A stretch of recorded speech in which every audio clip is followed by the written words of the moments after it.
This is the Detroit Sports Podcast Network. Do you play FanDuel and feel like you aren't creating consistent money-making lineups? Go over to the DFS Doctors on Twitter at the DFS Doctors and DM them with promo code Detroit Sports to get a free trial for their analytically formulated 70% lifetime profit rate NFL and NBA lineups. The whole purpose of playing daily fantasy sports is to get out there and compete and give yourself a chance to win. So go over to the DFS Doctors. Let them help you. They have analysts on staff that look at the best optimal lineup that you can put out there to win money. So why not take advantage? At the DFS Doctors, promo code Detroit Sports. CBD is a game changer sweeping the nation. This hemp extract is the natural way to elevate your mood, eliminate aches and pains, reduce anxiety, and keep you sleeping all night long. It can even cut your workout recovery time in half. Get in the game today with 20% off all orders of CBD and lavender products from Lavender Lane, a lavender farm located right here in Milan, Michigan. Just go to lavenderlanemi.com today and enter coupon code Detroit for 20% off your entire order. Guys, look, these amazing products are infused with calming lavender to maximize their effectiveness, meaning your CBD items only take minutes to take effect, which is way quicker than those pills you were about to swallow. On top of it, they are perfect for men and women. Lavender Lane has lab-tested CBD creams, tinctures, and roll-ons that are perfect for any situation, even if you're on the go. Put your health back in your hands by heading over to lavenderlanemi.com and entering coupon code Detroit for 20% off your entire order of CBD and lavender products. What do you have to lose? Your satisfaction is guaranteed or your money back. So if you need lavender gifts for your loved ones or just looking for the natural way to ease your discomfort with CBD, go to lavenderlanemi.com and use coupon code Detroit to unlock these miraculous benefits of CBD and lavender. That's lavenderlanemi.com. And remember, use coupon code DETROIT for 20% off your CBD and lavender products from Michigan's own Lavender Lane. Harbaugh Derangement Syndrome has officially kicked off, and we preview spring football, which is about to kick off as well. Next, right here on Michigan Podcast. But there's going to be one team that's going to play solely as a team. No man is more important than the team. No coach is more important than the team. The team, the team, the team. Looks deep for Anthony Clark. Waits for it, hit, caught. This is no time for that.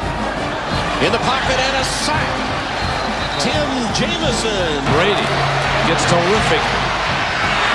Throws it, and a touchdown, Knight again. Schultz just before Brazil got him, and a leaping interception by Woodson. Harbaugh back to throw over the middle, caught by Collier at the 5 on his feet, touchdown Michigan. On its way. It's good. He's 5'7", 179 pounds, a junior at Michigan. But Jamie Morris packs a wallop, and he delivers for Bo Schembechler. And here's your first play. Pressure coming, sack. It is Glenn Steele, number 81, who fought his way through the traffic. Option. And Robinson calls his own number, and he's going to score. Oh, an easy touchdown for Robinson and Michigan.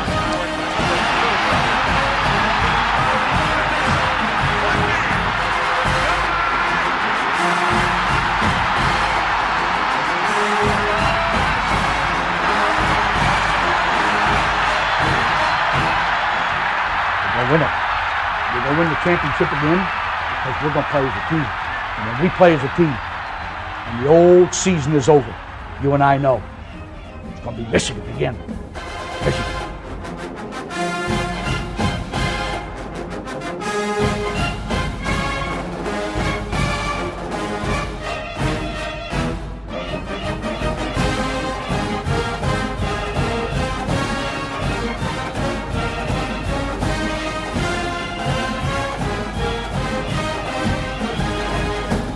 Go Blue, I'm Steve Deace. Welcome to this week's episode of Michigan Podcast. I am flying solo this week, but there is plenty of ground to cover, so no problems there. We will preview spring football coming up in the next segment of the show, but we begin with a tradition unlike any other. No, we're not talking about Augusta National. That's pretty cool too. No, if you are a Michigan fan in the Harbaugh era, you know what I am talking about. It is your perennial lament. It is when a bunch of media who doesn't cover the team full time, yet thinks they have the answer. They've cracked the code of why Jim Harbaugh has not reached the heights that we had dreamt of when he was hired here back in December of 2014. They think they know, and thus begins what I like to call Harbaugh Derangement Syndrome. And this is a malady that infects we in the media where I work full time. It infects we in the media when there's a figure that is divisive, polarizing. See that as he's loved and hated by many at the same time.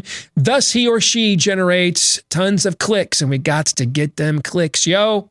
So we engage in derangement syndrome, where we continue to come up with the new angle, the new contrarian take, the new nuanced view that allows us to continue to recycle the clickbait. And of course, we run out of fresh ideas, so we just come up with dumb ones. And we reach down into the bowels of our brains, and opinions come out. Latest example of this, Ari Wasserman over at The Athletic, who does a fine job covering Ohio State. And when it comes to talking about Michigan, well, he does a fine job covering Ohio State. He was on Andy Staples' podcast. I'm a big fan of Andy Staples, by the way. Great, maybe the best college football writer in the country. Certainly he's up there. He's now with The Athletic. And Andy began to ask him, hey, what's going on in Michigan? Why have they failed to reach the goals dreamt of in the Harbaugh era?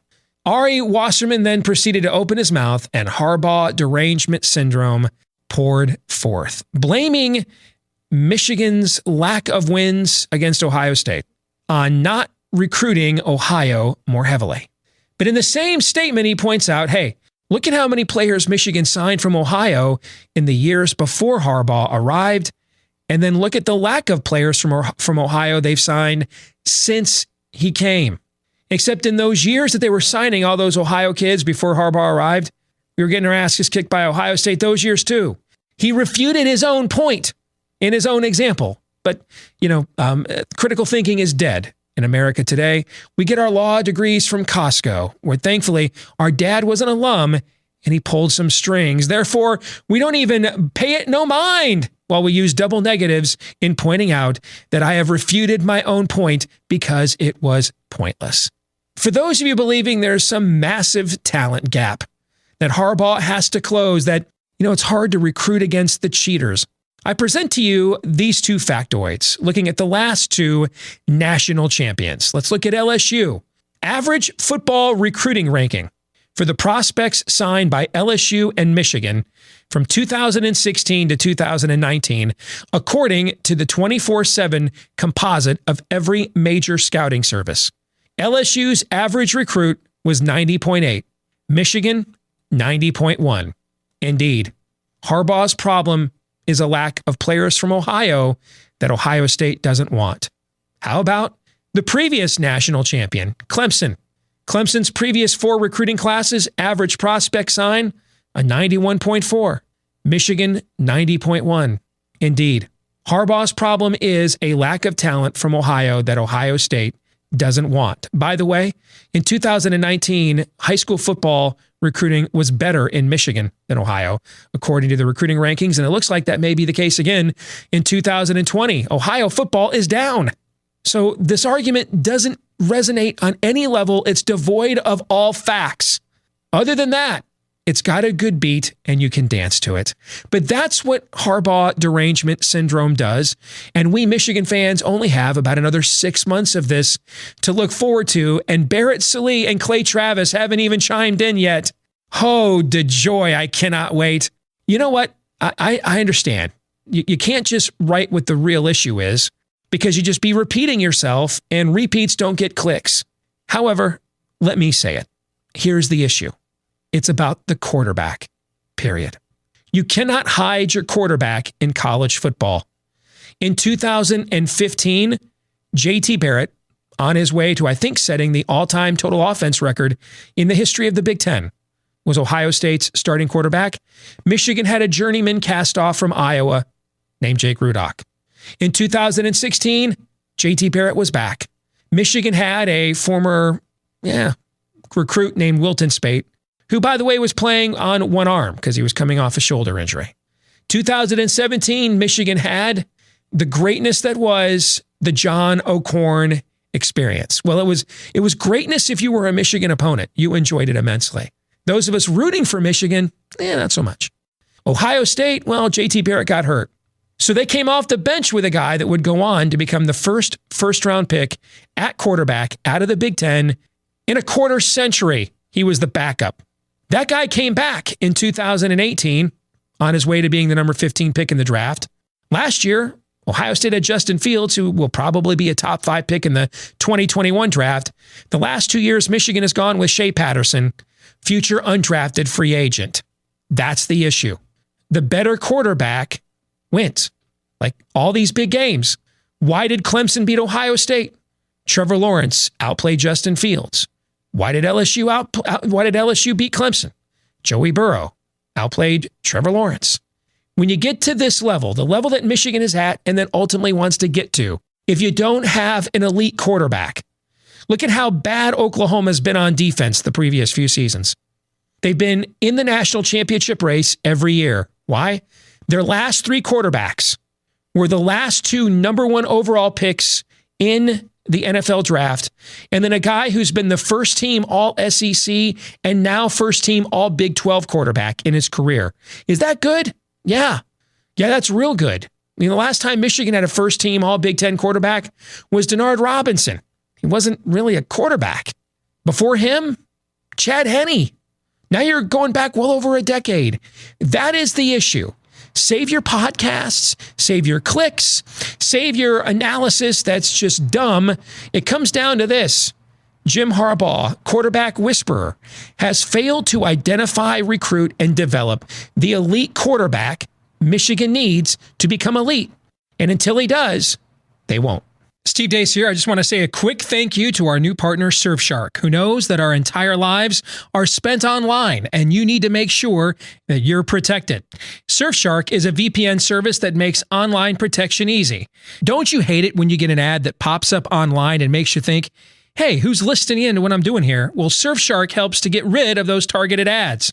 And Surfshark makes sure nobody is seeing your personal info without your permission and protects you from hackers who are after either your emails or your passwords. It's super easy to use, too. Get Surfshark VPN at surfshark.deals/Michigan Podcast.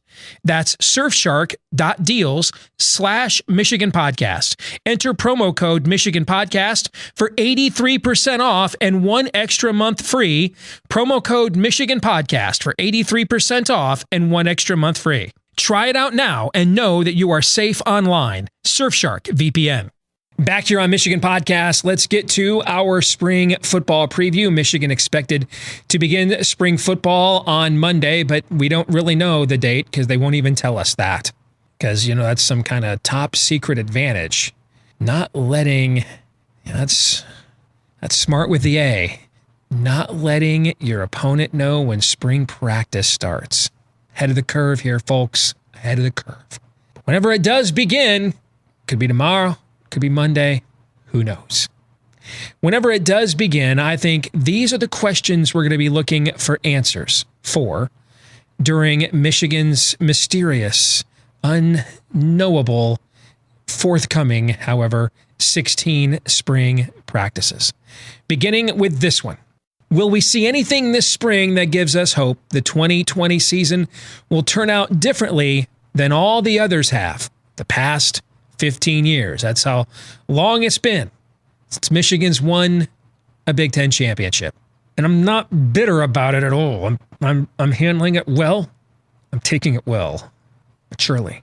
15 years, but I think we may already have our answer. Concealing when spring practice starts. I don't know why we didn't think about that many moons ago. That could be the secret sauce right there. The surprise spring ball. If that's not the answer, though, is there anything else that could give us a hint that this will end up differently than the other in the last 15, that we might actually hang a banner for a season at Schembechler Hall? That's the first question I think we're looking for this spring. Now, towards that end brings us to question number 2. where's the starting quarterback battle? Because if neither Dylan McCaffrey or Joe Milton are prepared to become elite quarterbacks, this won't be an elite team. It won't. Now, I think defensively, this team's going to be really good. The skill talent on the offensive side, really good.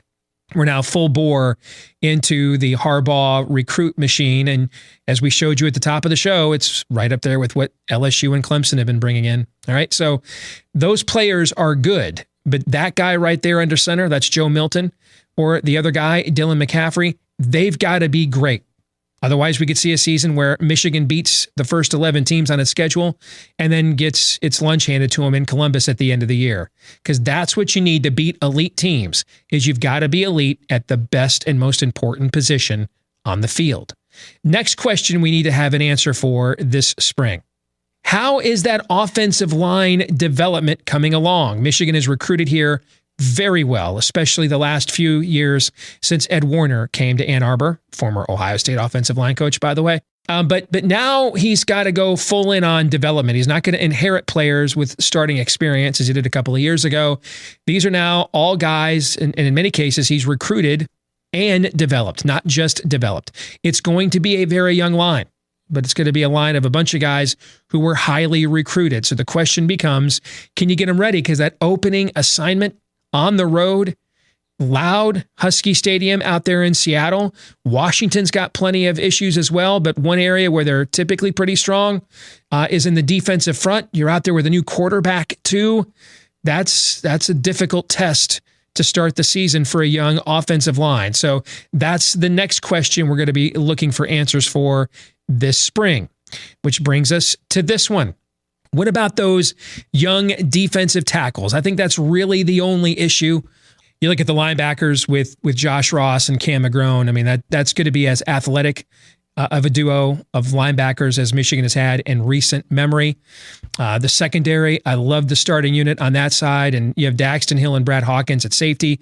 Those are going to be the fastest safety pair Michigan's had in a long, long while. I think Ambry Thomas is poised for a huge year. At defensive end, you've got a couple of NFL players, and Kwity Paye and Aiden Hutchinson, and they've recruited well behind those guys as well. So it really comes down to dudes like this guy right here, number 95, Donovan Jeter. Former 5-star recruit Chris Hinton Jr., who we saw flash at the end of the year against Alabama and Ohio State. Another former top recruit, Mozzie Smith, who redshirted last year.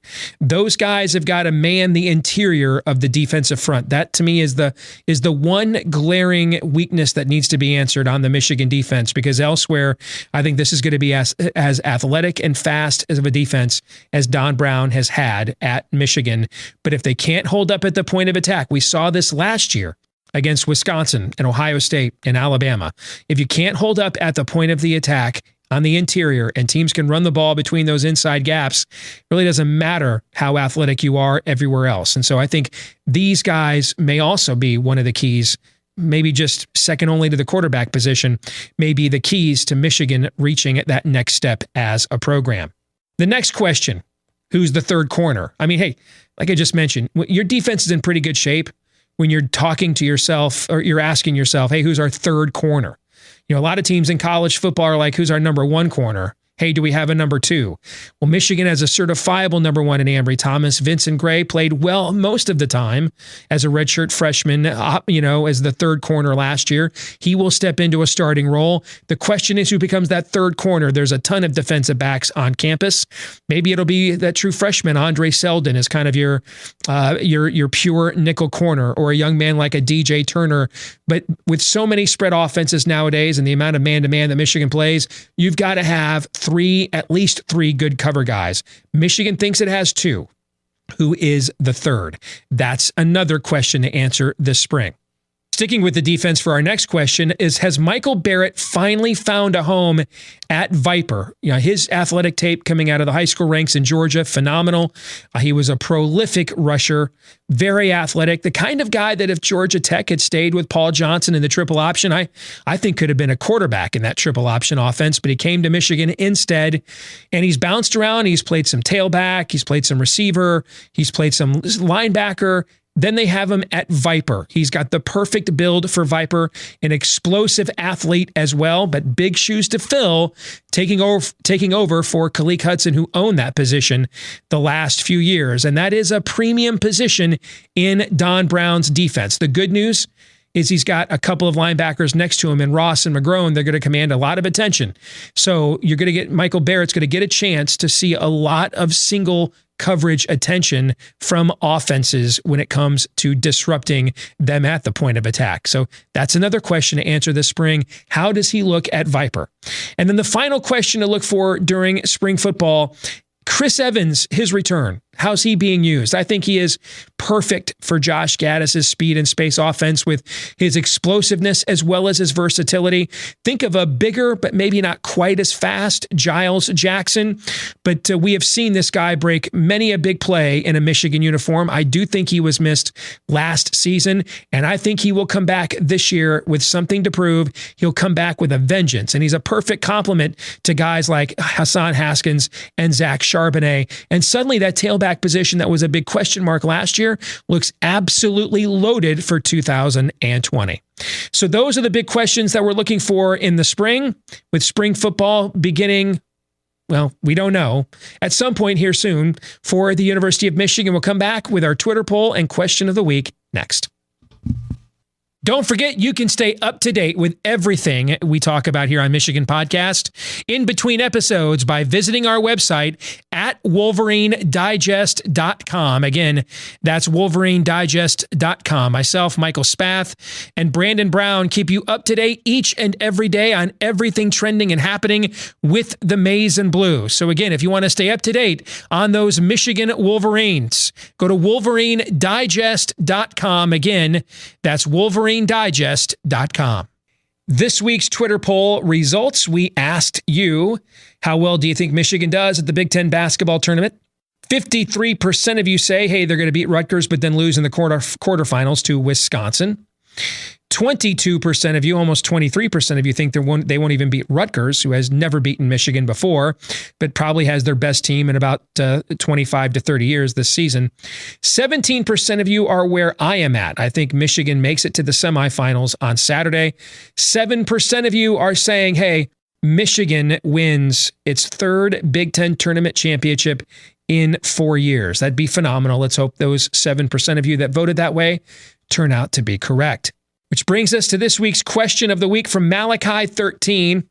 What do you think of former Michigan captain Joe Bolden going to coach at Ohio State? I think that this is a mercenary industry. I mentioned earlier in the program, Ed Warner used to be the offensive line coach and offensive coordinator at Ohio State. Bo Schembechler came from Ohio State. Gary Moeller was a great player at Ohio State. I mean, if you look at the cross-pollination between the two programs, I know everybody got upset about what happened with Al Washington and Greg Madison, but so what? I mean, it's a mercenary business. Guys, it's sports. Love your favorite team, but it's not a cult, man. It's people need jobs. And Ohio State was hiring and Michigan wasn't. So, how many great players has Michigan had in the past when Ohio football was great? I mean, two of the greatest football players Michigan's ever had, Desmond Howard and Charles Woodson, Heisman Trophy winners, came out of Ohio. You look at Elvis Gerbach, who, until recently held every Michigan passing record as a quarterback, came out of Ohio. So I don't really get worked up about stuff like that. We're adults. It's an industry. It's not a political movement. It's not a religion. It's just sports. That's it. Period. And one more thing on that too. Remember George Perlis, the old Michigan State coach who passed away a few months ago? His son Pat is an analyst at Michigan right now. So again, it's a mercenary industry, and hate the game, not the player. That'll do it for this week's episode of Michigan Podcast. Thank you for tuning in.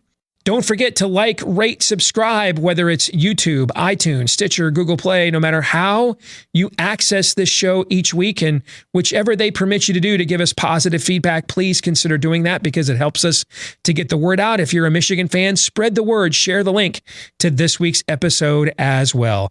You can follow us on Twitter at Michigan Podcast to keep up to date on what we think in between episodes, and follow our work at WolverineDigest.com as well. Until next week, go Blue.